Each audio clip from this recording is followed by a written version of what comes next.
coming back together now in search of Donna Troy. And as to why the Garricks and other people outside of Diana, Hippolyta, and Wally could not remember Donna, this is where Byrne introduced a concept that was not well received by the fans. Byrne explained that many years ago, when Diana was a child on Themyscira, her mother and the other Amazons were quite concerned about Diana's social upbringing, given that she was the only child on the island. And the hope was that they could find some way to provide a companion for this young child as she grew and matured. And so Hippolyta went back to the Amazon witch Megala, the one who would be responsible in more recent times for casting the spell that caused Diana to lose half of her power to Artemis whenever Artemis was around her, for a solution. And so Megala brought forth an enchanted mirror and had the young Diana stand in front of the mirror. And Megala told Diana to walk away from the mirror. And as she did so, Diana's mirror image literally walked out of the mirror. Thus, a clone, or one might say a golem, was created. This was a perfectly identical twin for Diana. She had all of Diana's memories up until the moment that she stepped out of the enchanted mirror. And Megala explained to Diana and Hippolyta that this would be a playmate for Diana, and the mirror image would stay around until Diana grew to adulthood, at which time the mirror image would just fade. She was essentially an artificial being. And the disappearance of the mirror image would not be traumatic for Diana. Rather, she would just carry the memories that she had a dear friend growing up, someone who she could relate to. And then as she entered adulthood, of course, she would be involved as the princess of Themyscira, and she would have all of the other duties that her fellow Amazons had. Well, fortunately, what happened was that this dark angel had a vendetta against Hippolyta. She wanted to punish the queen of the Amazons, and so the witch decided that the best way to do this was by taking Hippolyta's daughter and subjecting her to a horrible curse. And so one day, Dark Angel entered the room, and she took who she thought was Diana, but instead she ended up taking the mirror image. And Dark Angel would put a curse upon the mirror image that was, I would say, rather similar to the curse which Hathset had placed upon Prince Khufu and his consort Shayera. Of course, Khufu and Shayera would later become the Golden Age Hawkman and Hawk Girl. The mirror image of Diana was cursed to live one horrible life after the other. And at the point of her greatest sadness, her greatest tragedy, Dark Angel would appear, take the mirror image away, and basically reset her so that she was cursed to live another more tragic existence. And so the idea that this mirror image, who Dark Angel thought was Diana, would live one increasingly painful life after the other, would be the best way of torturing Hippolyta. Well, of course, the plan didn't work because Dark Angel took the mirror image, who in the present day would be born Donna Troy. Now, back on Themyscira, Hippolyta certainly sensed that something was wrong, but she was quickly relieved to learn that her daughter was safe. And the assumption was that the mirror image has simply disappeared, that Magellan's spell was faulty, and that the mirror image didn't last near as long as she was expected to. So life went on. And so Diana grew up as the only child on Themyscira. But because of the curse, because only Diana and Hippolyta were present at the time on Themyscira when Dark Angel took Donna Troy, that's why they remembered Donna. As for Wally, why he remembered Donna, Donna and Wally never had a romantic relationship, but they certainly had, I would say, a platonic love for each other. They cared about each other very much as friends and teammates. And Wally, being the guy that he was, what's the type word? It was certainly understandable that his feelings for Donna were so strong that not even this curse could take away his memories of his dear friend. So this led to the team going to Dark Angel's hideout, freeing Donna Troy, and Donna would ultimately be the one to deliver the kill blow to Dark Angel, but it also caused Donna herself to die, and her body became a lifeless husk, which the team would carry back to the Sandsmark home.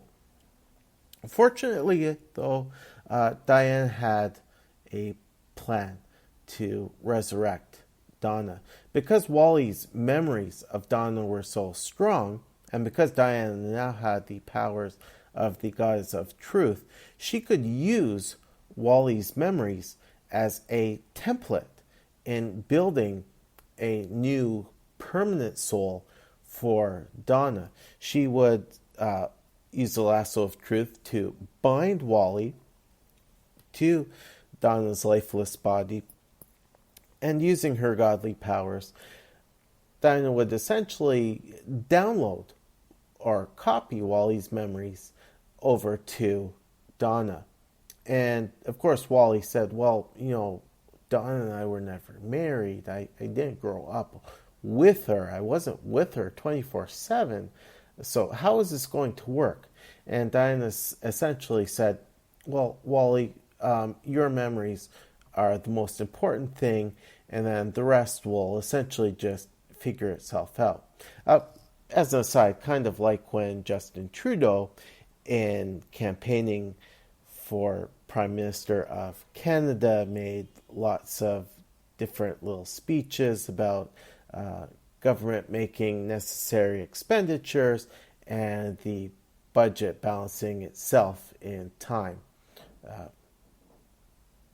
Sorry. Let's get back to the show. So Diana went ahead with this, and it worked.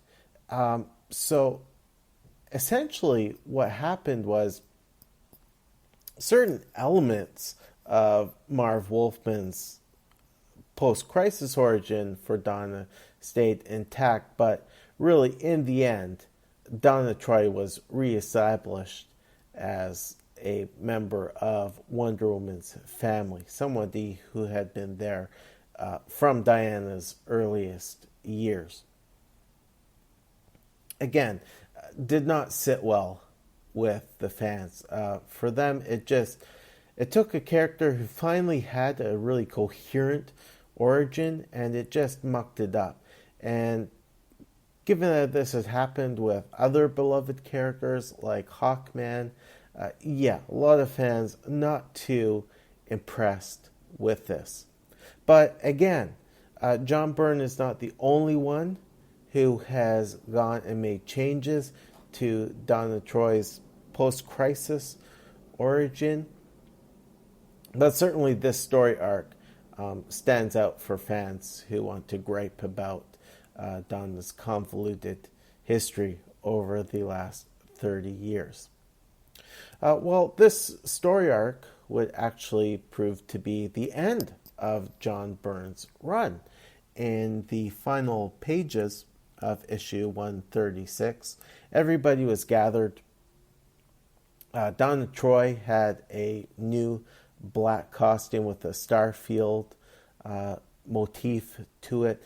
Not exactly like the uniform which she would wear just before Infinite Crisis, but was the start of Donna wearing all black. And she happily presented her old red Wonder Girl jumpsuit to Cassie and said, "Here, you can maybe wear this one day." Hippolyta, for her part, stated that while she really enjoyed being Wonder Woman, she did feel that it was time to get back to the throne on Themyscira. And this actually sat very well with Diana, who explained that since she had been banished to Earth and she was still allowed to keep her godly powers, this made it that much easier for her to announce that she was returning to the role of Wonder Woman. And she pulled out her familiar star-studded tiara, and she revealed that underneath her Olympian clothing, she was wearing the Wonder Woman armor. And in a final splash page that paid homage to the final splash page of issue number 1 of Byrne's Man of Steel, Diana, as Wonder Woman, took to the skies. And the final text box was Byrne's farewell to the fans. He thanked them for an enjoyable 3 years and wished best of luck to everybody. And what was really interesting about the end of this issue, the end of this run, was it's maybe the only time, or maybe the first of a couple of times, when Byrne left Marvel or DC on positive terms. Like his run just came to a natural end. He had this planned. He didn't leave in a huff. He wasn't angry about how editorial handled his work on the title. He figured he'd put in 3 good years, and that was it. It was time for him to move on. And any time you have a splash page that pays homage to the final page of Man of Steel number 1, that is a nice thing. Byrne provides some really nice artwork on that final splash. Now, issues 137 and 138, I think, are sometimes misattributed to Byrne, but they're actually a standalone 2-part arc by Christopher Priest and Mark Bright. I imagine this was a story that was commissioned to give the incoming ongoing creative team time to get their initial story arc put together, maybe get a couple of issues in the can. But in any event, in issues 137 and 138, Hippolyta didn't make it back to Themyscira right away. Rather, Circe would come back and she would brainwash Hippolyta into thinking that she was a mother and a housewife living in a suburban area in the U.S. And it was up to Diana to come to this house, knock on the door, and tell Hippolyta, "Hi, your name is really Hippolyta, you're the queen of the Amazons, and you're my mother." And of course, Hippolyta did not believe that, And so Diana had to resort to